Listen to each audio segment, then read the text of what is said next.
2주차 3교시 수업을 시작하도록 하겠습니다. 자, 우리가 이제 외부 환경 분석과 내부 역량 분석을 통해서 이제 전략을 도출한 단계에서 수학 분석을 했다고 했는데, 이 수학 분석 외에도 또 다른 전략적 어떻게 보면 툴이 이 마이클 포트의 본능적 경쟁 전략이라는 것입니다.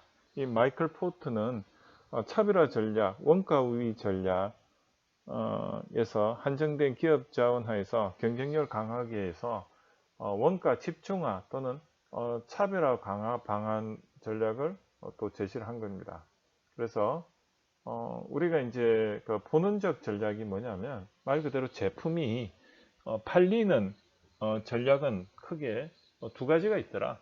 하나는 가격을 저렴하게 해서 많이 파는 전략이 있다. 그게 이제 비용 우위 전략이죠. 반면에 가격보다는 경쟁사들이 모방하기 힘든 차별화된 제품을 경쟁사들보다 오히려 비싼 가격에 판매하는 그런 차별화 전략이 있다. 이렇게 이제 정의를 하고요. 그런데 이제 그 산업 내에서 이제 굉장히 이제 뭐죠? 제품이 도입기나 성장기 시장에서는 이 비용 우위 전략이나 차별화 전략이 이제 먹히지만 이 제품이나 서비스가 시간이 지남에 따라 진부화, 이제 진부화되고 그리고 또 경쟁자들이 많이 진입을 하게 되면 그 다음에 그럼 어떻게 해야 되느냐? 그때는 이제 집중화 전략인데 그 집중화 전략이 뭐냐면 이 비용 우위 전략을 더 집중해서 가격에 아예 더 차별화를 두든지 그래서 비용 우위 집중화 전략 또는 경쟁자들과 차별화를 했는데 아예 더 경쟁자들과 차별화된 어떤 특징을 가지는 제품을 만드는 집중화 전략. 그래서 차별화, 집중화 전략 이렇게 두 가지를 더 해라. 그게 핵심입니다. 그래서 이 마이클 포터의 그 본능적 경쟁 전략을 우리는 설명할 때 이렇게 설명해야 되겠죠. 마이클 포터의 본능적 경쟁 전략이란 또는 포괄적 경쟁 전략이란 크게 세 가지로 나누어진다. 하나는 비용 우위 전략으로서 동일한 제품보다 낮은 비용으로 생산하여 저렴하게 판매하는 것. 그 다음에 차별화 전략은 경쟁자들이 모방하기 힘든 차별화된 제품을 만들어 경쟁사보다 비싼 가격으로 판매하는 것. 그리고 집중화 전략은 이런 산업 내 특정 세분 시장에서 경쟁 우위를 갖는 전략으로 비용 우위를 토대로 저가 시장 세분을 표적으로 하거나 아예 차별화 우위를 토대로 고가, 고품질 세분화 시장을 표적으로 한다. 그리고 여기서 집중화 전략이 필요한 것은 이제 제품이 출시되고 난 후에 진부화되고 경쟁 강도가 높아짐에 따라 집중화 전략으로 이제 간다. 이 내용이 이제 마이클 포터의 본능적 포괄적 경쟁 전략을 한번 도식화해서 보시면요. 이렇게 가로축에는 원가하고 그 다음 제품을 차별화시키는 차별화 이렇게 볼 수가 있고 세로축으로는 수직축으로는 범용시장에서 세분화 시장으로 이렇게 구성이 되어 있습니다. 처음에는 그 범용 시장을 대상으로 해서 두 가지 전략을 구사한다는 건데요. 첫 번째가 원가를 저렴하게, 원가 기반의 어떤 우위 전략, 그 제품을 아주 싸게 만들어서 가격 경쟁력을 확보하는 전략이고요. 그리고 반면에 아주 경쟁자 대비해서 아주 특징 있는 제품을 만들어서 아예 비싸게 파는 시장인데, 처음에 이제 우리가 시장에서 진입할 때는 대부분이 특정 타겟 시장보다는 범용 시장을 타겟으로 합니다. 그리고 이제 시장이 성숙기로 감으로 인해서 이제 경쟁이 격화되면 그때는 어떻게 할 거냐? 그때는 이제 세분화 시장, 즉 세부 고객들을 만들고 그 고객들을 대상으로 원가를 집중해서 더 그 경쟁력 있는 원가 구조의 제품을 내놓거나, 아니면은 아예 제품을 더 차별화해서 차별적 집중화 전략을 사용한다, 이렇게 볼 수가 있는데요. 원가 집중화 전략을 우리는 가격 침투 전략이라 볼 수가 있고요. Price Penetration Strategy 이렇게 볼 수 있고, 차별적 집중화 전략은 어떻게 보면 제품을 고객들한테 더 특징을 어필하는 전략이다 보니까 이게 명품과 같이 어떻게 보면 브랜드화 전략이라고 지금은 말할 수가 있는 것입니다.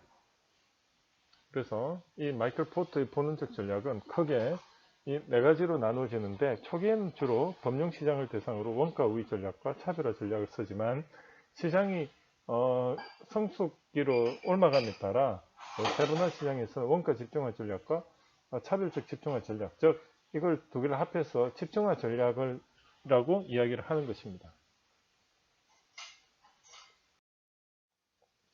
마이클 포터의 그 본원적 전략의 예시를 한번 보면요. 이 P&G사의 그 아이보리 비누는 1879년도 출시가 됐는데, 이 아이보리 비누가 출시되고 나서 이제 이게 굉장히 선풍적인 인기를 끌었습니다. 예전의 비누와는 다르게 굉장히 하얗고 물에 뜨고 저자극이고, 그리고 또 굉장히 우유같이 이렇게 순수한 느낌이 제품이 굉장히 잘 팔렸습니다. 그러나 이제 경쟁 제품으로서 다양한 제품들이 나왔는데, 다이얼 비누는 냄새 제거를 모티브로 해서 제품이 특징이 되었고요. 그 다음에 더브는 미용, 피부 미용으로 차별화에 성공을 함으로써 그 당시에 한 300개의 비누 회사가 이제 경쟁을 하게 되었습니다.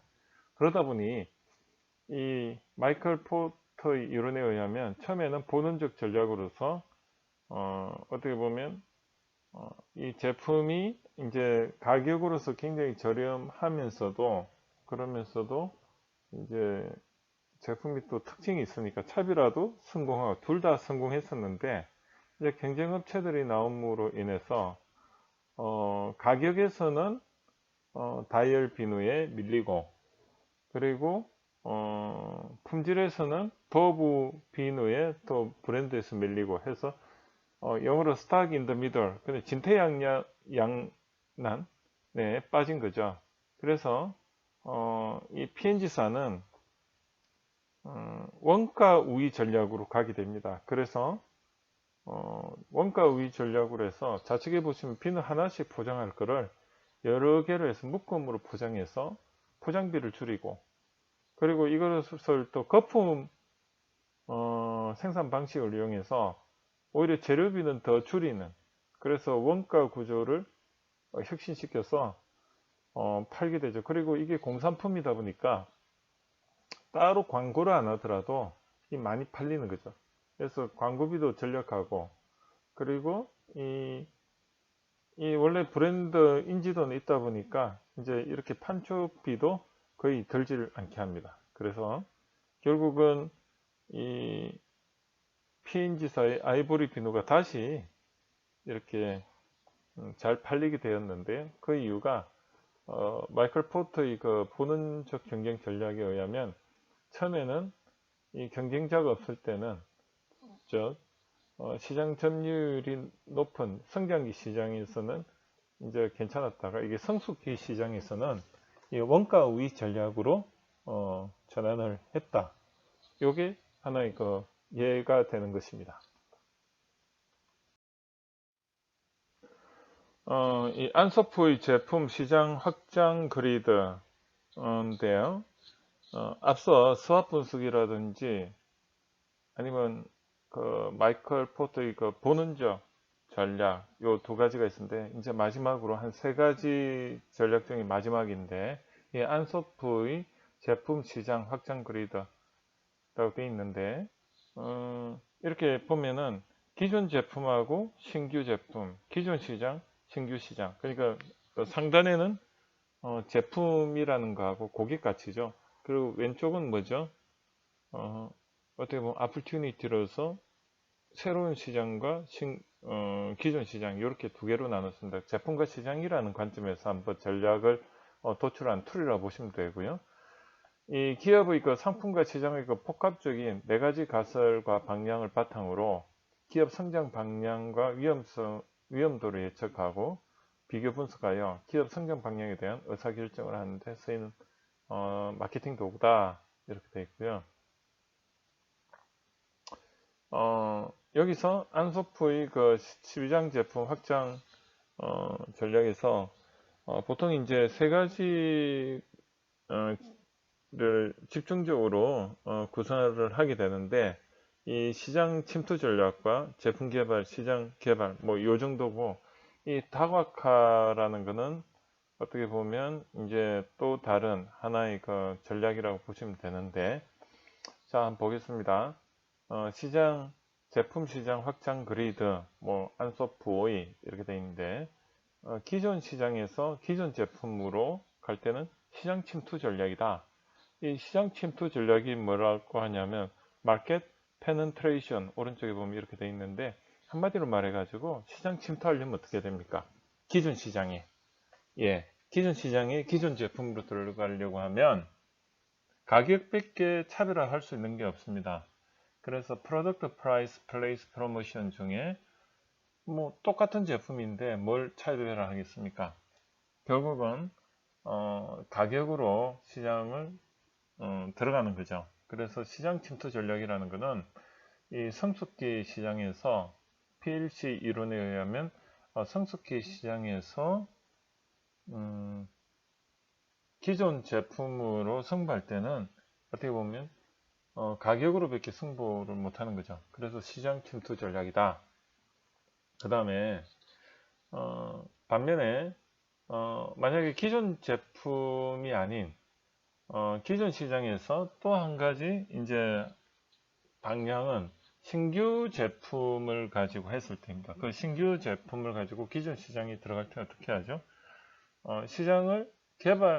제품을 개발하는 거죠. 그래서 제품을 새로 개발해서 기존 시장에 들어가서 어필하는 거죠. 그럼 이때는 뭐죠?